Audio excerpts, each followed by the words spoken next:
so we were able to get free education somehow. But because my brother changed his major 5 times, he had to pay for 3 years of extra coursework that wasn't covered. My parents took on that burden and are still in debt. They also didn't sell or rent out the old house because my brother convinced them he would like to start a family there someday. So they have some debt because of it. But my brother does not need everything. My brother also told me that they should have a final say because it's our parents' condo. I explained to him that it was my condo and my name was on the mortgage. So they actually get no say in what goes around here. He was confused. He said I possibly couldn't afford this place on my salary. He said a person making $50,000 a year could not live this lifestyle. I explained to him that I make 3 times that much, and our parents can't afford to live here without me because of the mortgage back home and his student debt. James said that Dad had taken care of the student loans and that the old house had already been paid off. I looked at my parents, wondering why they had lied to him. I explained that they were in a ton of debt because of him and refused to sell the house because of what he said. James asked our parents why they hadn't told him all of this. My mom burst into tears, telling James they knew he had been jealous of me since I was in high school. Mom knew that my playing varsity football during my freshman year of high school when he rode the bench as a senior which started his dislike, and me playing college level at a Big Ten school didn't help. We also graduated the same year. So James told Mom that it wasn't fair that they got to do all those things. Mom and Dad began babying him to compensate for this so he wouldn't hate me and the family could continue to be around each other without hatred.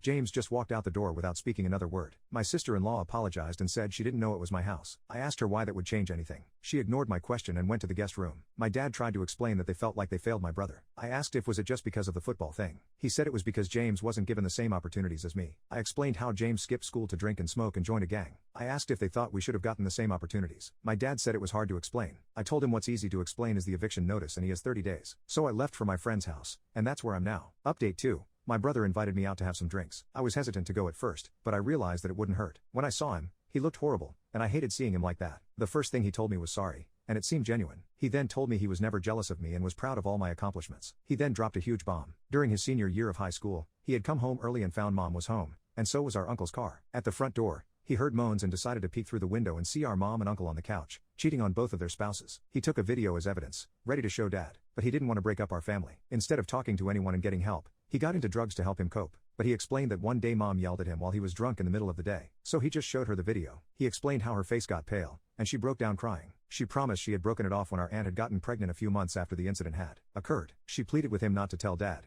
He said he wasn't, but that she better do everything to make it up to Dad. Mom started the jealous thing to hide her affair even though she knew she was the reason for the drugs and alcohol. He hadn't realized that she'd been overcompensating, afraid that he would tell Dad. After therapy and rehab, he had been concentrating on himself and failed to see how I was being treated. He also thought it was unfair that I didn't have to live with that heavy burden and thought Mom always babied me. So when I wouldn't give up the room, he thought it was Mom playing favorites. He almost broke down crying, saying how sorry he was and that he'd leave. I told him that wasn't necessary, and that as long as he and sister-in-law help out, he's welcome to stay as long as he wants. I asked if he was ever going to tell Dad. He said he wasn't but would hold no resentment towards me if I did tell. So now I'm conflicted with that. But other than that, everything seems normal. Update 3. I told my dad. He surprisingly took it well. I did it in private. He admitted that his brother told him that one time when he was drunk, but he thought he was trying to upset him. I know everybody was saying that my mom was a narcissist, but she never displayed these behaviors. She was a woman loved by everyone. He never suspected a thing. He was hurt though. He explained that he's been married for 30 years and would like for things to stay the same. I always thought Dad was kind of a pushover, so I highly doubt that he's going to confront her. I think he's comfortable with life the way it is. But my brother and sister-in-law have paid me for bills and rent, so we're okay. My mom has apologized,